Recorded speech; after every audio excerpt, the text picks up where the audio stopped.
Vamos gravar o texto Bolívia corre o risco de ficar sem gás natural graças ao socialismo, sugerido pelo Quintessência e revisado pelo Donda. Então vamos lá. Como um país conhecido por ser exportador de gás natural pode acabar precisando importar esse produto?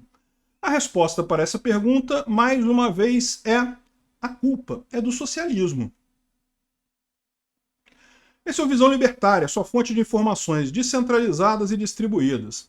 A Bolívia é um país conhecido pelo potencial de suas reservas de recursos minerais, recursos naturais.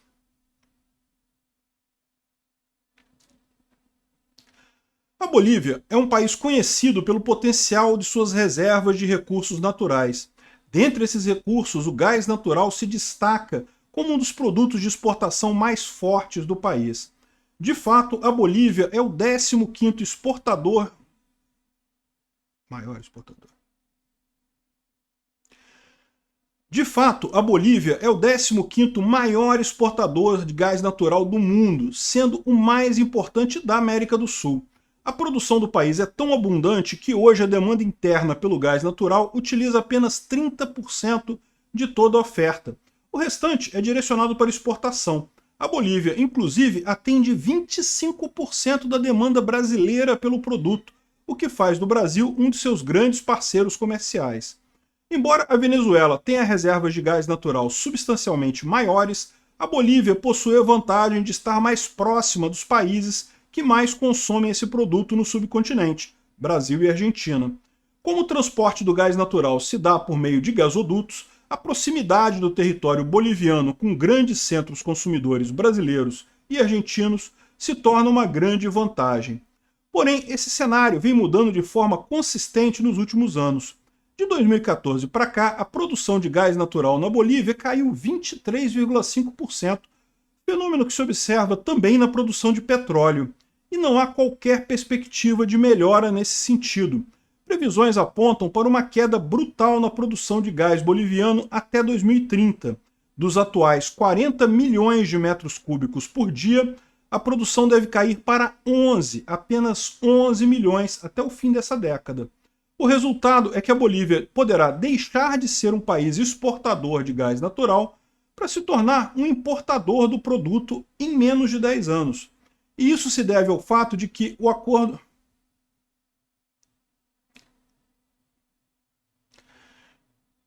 Isso se deve ao fato de que, de acordo com essas projeções, a produção de gás natural boliviano não será suficiente sequer para suprir a demanda interna.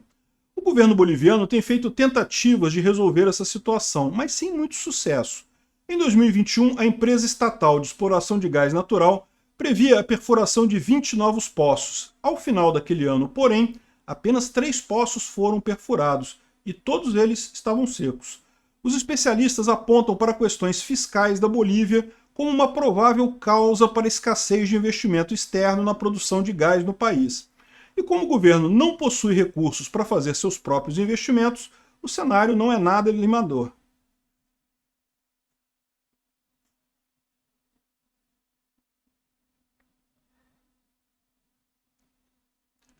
O cenário não é nada animador. Mas o que levou um dos maiores exportadores de gás natural do mundo a essa situação com o risco de se tornar um importador desse produto em poucos anos? Bem, como você deve imaginar, a resposta para essa questão é o socialismo. Em 2006, Evo Morales chegou à presidência do país com a promessa de nacionalizar o setor de petróleo e gás da Bolívia. E ele cumpriu sua promessa naquele mesmo ano.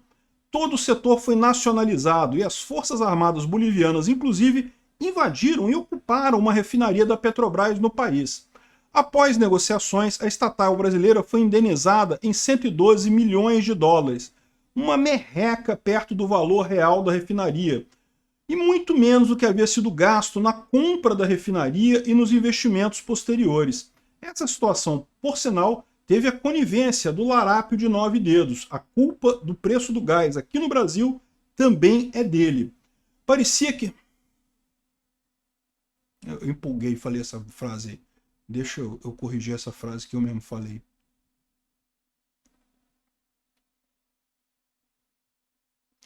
Se você paga hoje mais caro no gás natural do Brasil, é em grande parte devido ao Lula querer ajudar o amiguinho da América Latina dele.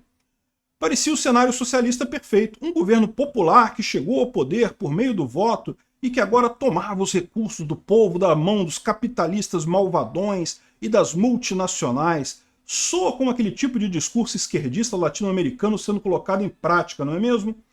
Bem, o resultado de todo esse socialismo já começa a ser sentido pelo povo boliviano, um país que era conhecido por seu potencial produtivo e por ser um grande exportador de gás, terá que se tornar um importador desse produto. O gás natural da Bolívia agora pertence ao povo boliviano, mas esse povo é simplesmente incapaz de explorá-lo. Esse mesmo fenômeno foi observado na Venezuela. O país é detentor da maior reserva de petróleo do mundo, mas mesmo assim sofre com a escassez de gasolina em seus postos de combustível.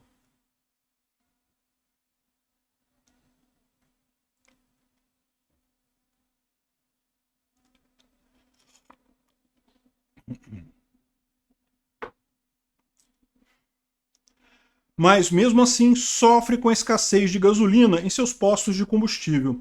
Acontece é que a produção de petróleo no país vem caindo de forma consistente, uma redução de 44%.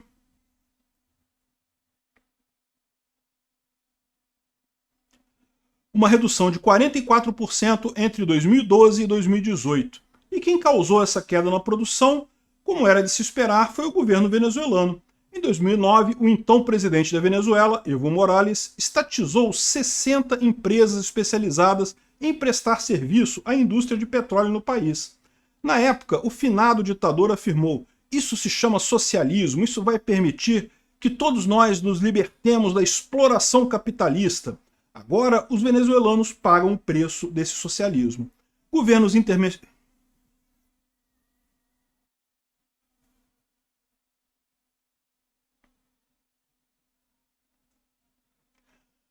Governos intervencionistas distorcem a economia, empobrecem a sociedade apenas. Caralho, que coisa irritante esse mosquito. Governos intervencionistas distorcem a economia, empobrecem a sociedade. Apenas a liberdade econômica é capaz de trazer riqueza e prosperidade, porque num livre mercado todos os empreendedores possuem os incentivos corretos. Os produtores tendem a expandir sua produção para assim ter lucros maiores, cada vez maiores. No caso da exploração de recursos naturais, como gás e petróleo, a coisa funciona da mesma forma. Empresas privadas investem na aquisição e prospecção de novos poços e depósitos, além de investir também em equipamentos mais modernos e produtivos. No final das contas, tudo isso vai garantir uma produção maior e mais eficiente, ou, em outras palavras, a chance de mais lucros.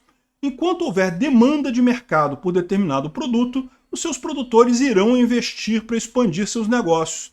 É isso que garante que as necessidades humanas sejam atendidas de forma cada vez mais eficiente. Aliás, é justamente essa tendência natural que aumentou a produtividade humana e que garantiu uma disponibilidade cada vez maior de bens acabados e insumos para a produção.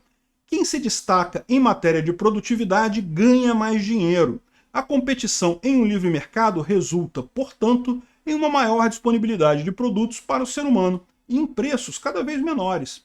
Porém, a coisa forma.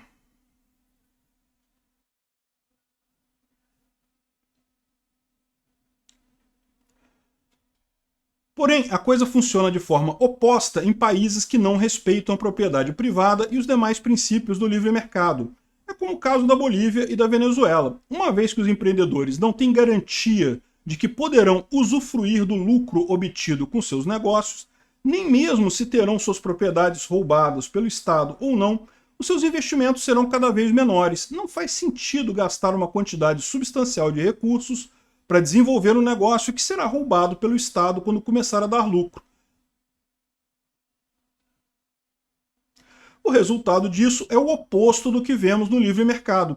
A inovação e busca por novas disponibilidades de recursos vão minguando ano após ano. Com o tempo, os recursos disponíveis vão ficando mais escassos e mais caros. Ao fim de poucos anos, mesmo países conhecidos por suas grandes reservas naturais acabam por precisar importar itens que, no passado, eles produziam. Como não existe investimento estatal de verdade, uma vez que o Estado nada produz, a tendência é que os setores econômicos desse país se tornem cada vez mais ineficientes e improdutivos. Some a isso a conhecida corrupção estatal e você tem a tragédia perfeita. Recursos naturais não são garantia de riqueza para um país. Não importa se um povo está assentado sobre montanhas de ouro ou sobre infinitos poços de petróleo. Se não houver quem invista em equipamento para perfurar a terra para buscar esse tesouro, esse povo continuará miserável. É o que vemos agora na Bolívia. O gás natural pertence ao povo boliviano, mas não há ninguém, nem mesmo o Estado, que possa retirá-lo do subsolo. Por outro lado, diversos países praticamente sem recursos minerais são ricos e prósperos. Pense, por exemplo, em Hong Kong e Singapura, esse último que sequer tem água potável em seu território, precisando importá-la de países vizinhos. A diferença entre casos vencedores e fracassados não está na quantidade de recursos naturais, mas sim no grau de liberdade econômica que o país dispõe. A culpa do caso boliviano, do caso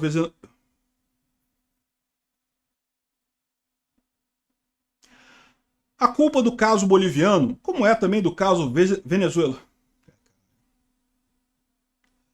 A culpa do caso boliviano, como é do caso venezuelano ou de qualquer outro estado do tipo, não é do bloqueio dos Estados Unidos, nem de sanções ou do imperialismo.